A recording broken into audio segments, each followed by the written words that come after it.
Assalamualaikum warahmatullahi wabarakatuh. Kami peserta Latsar CPNS PPSDM Regional Bandung Angkatan 12 Kelompok 2. Kali ini kami akan memaparkan makalah mengenai analisis sistem transportasi terintegrasi di Jakarta. Untuk bab pertama yaitu pendahuluan. Latar belakang, Pemprov DKI Jakarta meluncurkan Jaklingko yang merupakan pembangunan dari program integrasi transportasi antar moda di ibu kota. Gubernur DKI Jakarta Anies Baswedan menuturkan, melalui program Jaklingko akan ada integrasi moda transportasi umum di Jakarta. Untuk diketahui sebelumnya, Pemprov DKI menggunakan nama OKO Trip untuk layanan transportasi umum terintegrasi. Bahkan dalam setahun terakhir, Jakarta dinilai berhasil menghadirkan inovasi untuk meningkatkan mutu transportasi di Jakarta. Pemprov DKI berhasil memenangkan Sustainable Transport Award atau STA tahun 2021 atas program integrasi antar moda transportasi publik yang terus dikembangkan. Dengan demikian, Jakarta menjadi kota pertama di Asia Tenggara yang memenangkan penghargaan STA. Selanjutnya, yaitu bab 2 ada isi. Pembahasannya, berdasarkan pengaruh, influence, dan kepentingan atau interest yang dimiliki, maka stakeholder dapat dikategorikan menjadi 4 jenis, yaitu 1. Stakeholders dengan tingkat kepentingan yang tinggi tetapi memiliki pengaruh yang rendah diklasifikasikan sebagai subjek. 2. Stakeholder dengan tingkat kepentingan dan pengaruh yang tinggi diklasifikasikan sebagai pemain kunci. 3. Stakeholder dengan tingkat kepentingan dan pengaruh yang rendah diklasifikasikan sebagai pengikut lain. 4. Stakeholder dengan tingkat kepentingan yang rendah tetapi memiliki pengaruh yang tinggi diklasifikasikan sebagai pendukung. Analisis stakeholder yang diperkenalkan oleh Reed, stakeholder adalah sebagai berikut. 1. Identifikasi. 2. Membedakan dan mengkategorikan stakeholder berdasarkan kepentingan pengaruhnya. 3. Mengidentifikasi hubungan antara stakeholder yang terjadi di lapangan.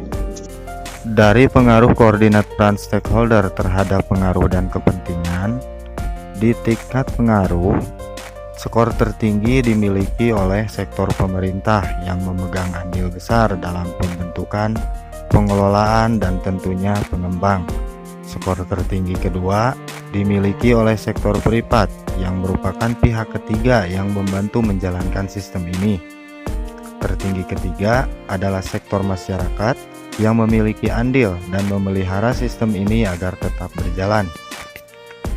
Di tingkat kepentingan, skor tertinggi dimiliki oleh sektor pemerintah yang memiliki peran penting dalam menciptakan sistem ini.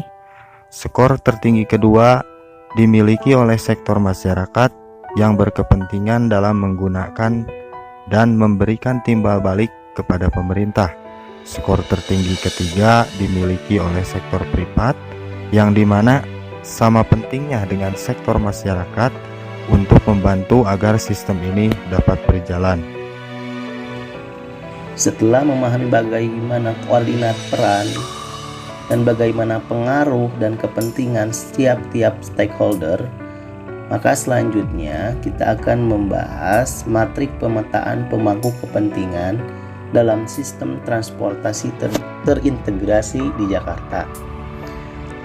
Matrik pemetaan pemangku kepentingan dalam pengelolaan sistem transportasi terintegrasi di Jakarta diklasifikasikan berdasarkan tingkat pengaruh dan kepentingan yang kemudian dibagi menjadi 4 kategori, yaitu subjek, pemain kunci, pengikut lain, dan pendukung.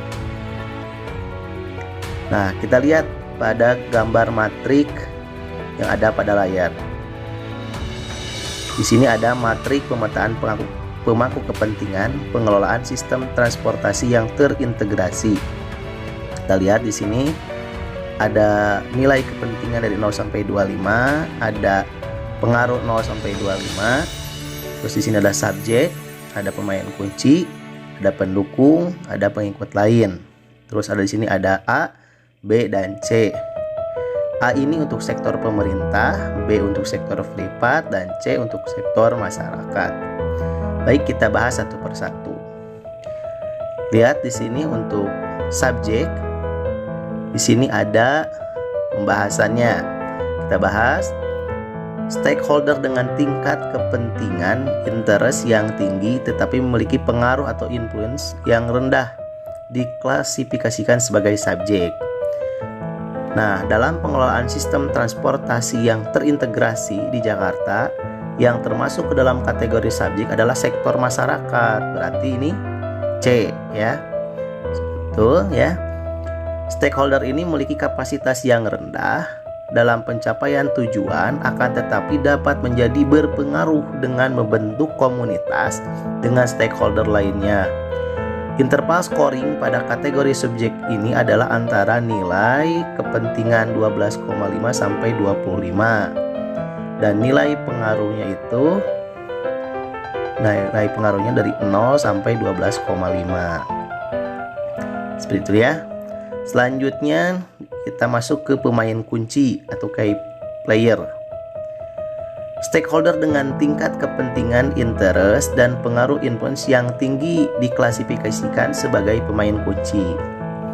Dalam pengelolaan sistem transportasi yang terintegrasi di Jakarta, yang termasuk ke dalam kategori pemain kunci adalah sektor pemerintah.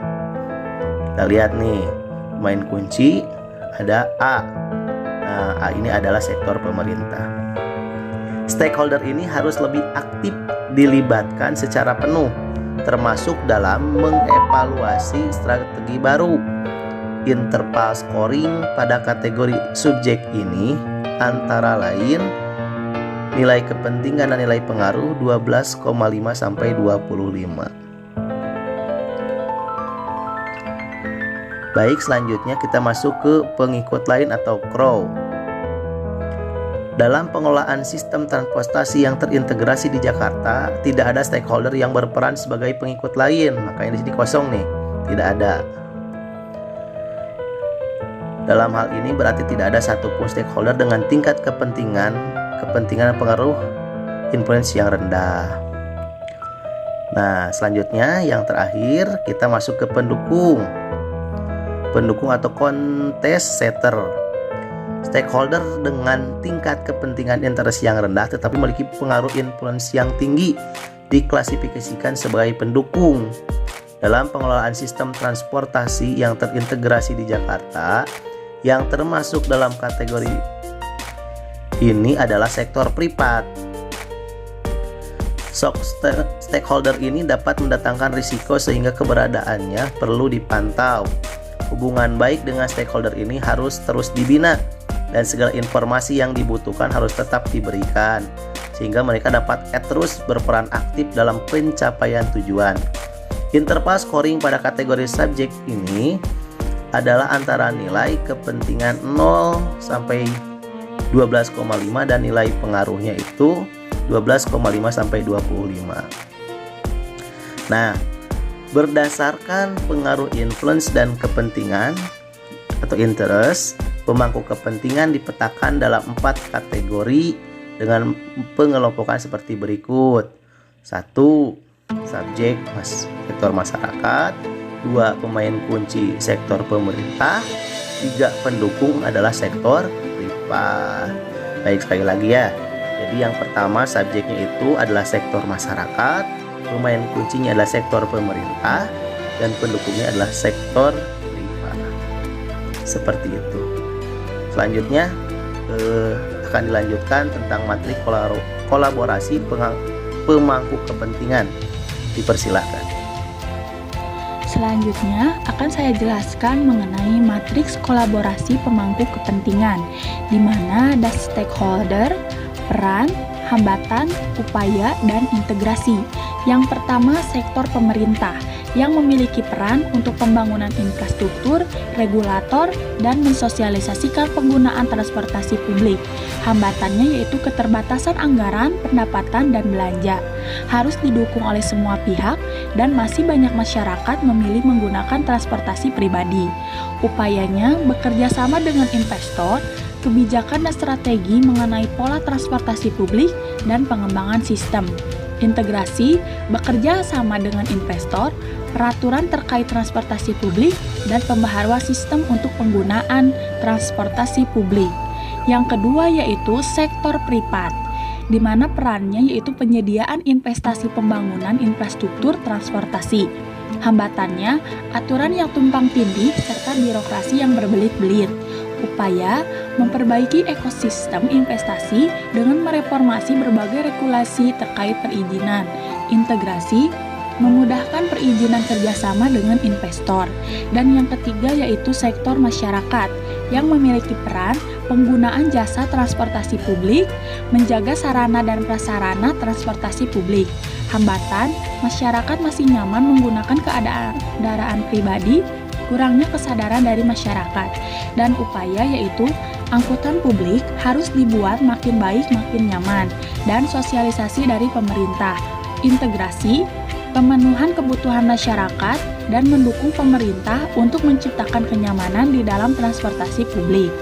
Berdasarkan matriks kolaborasi pemangku kepentingan di atas, dapat disimpulkan bahwa pemangku kepentingan adalah seluruh pihak yang terkait dengan isu dan permasalahan yang menjadi fokus kajian atau perhatian. Peran pemangku kepentingan di sektor pemerintahan mempunyai andil besar dalam berjalannya transportasi publik yang terintegrasi, karena mempunyai pengaruh dan kepentingan yang sangat besar dalam kerjasama yang diwujudkan dalam pengembangan transportasi terintegrasi. Pemerintah selaku regulator tentu harus hadir dalam rangka membuat kebijakan dan strategi mengenai pola integrasi transportasi publik. Dalam kaitan ini, pemerintah melalui pemerintah Provinsi DKI Jakarta harus didukung oleh semua pihak. Namun dalam perkembangannya diperlukan sosialisasi kepada masyarakat agar penggunaan transportasi publik lebih diminati ketimbang kendaraan pribadi. Mekanisme kerjasama yang terjalin dalam pemangku kepentingan sektor privat, di mana dalam penyelenggaraan transportasi publik yang terintegrasi memerlukan investasi dalam penyediaan infrastruktur. Yang menjadi hambatan di Indonesia ialah terdapat aturan yang tumpang tindih serta birokrasi yang berbelit-belit, sehingga investor sulit masuk ke Indonesia. Masyarakat selalu pengguna jasa transportasi publik diharapkan dengan hadirnya transportasi yang terintegrasi ini merubah pikiran untuk menggunakan jasa transportasi publik dalam kegiatan sehari-hari. Tentunya masyarakat juga harus menjaga sarana dan prasarana demi terciptanya keamanan bersama dan kenyamanan bersama.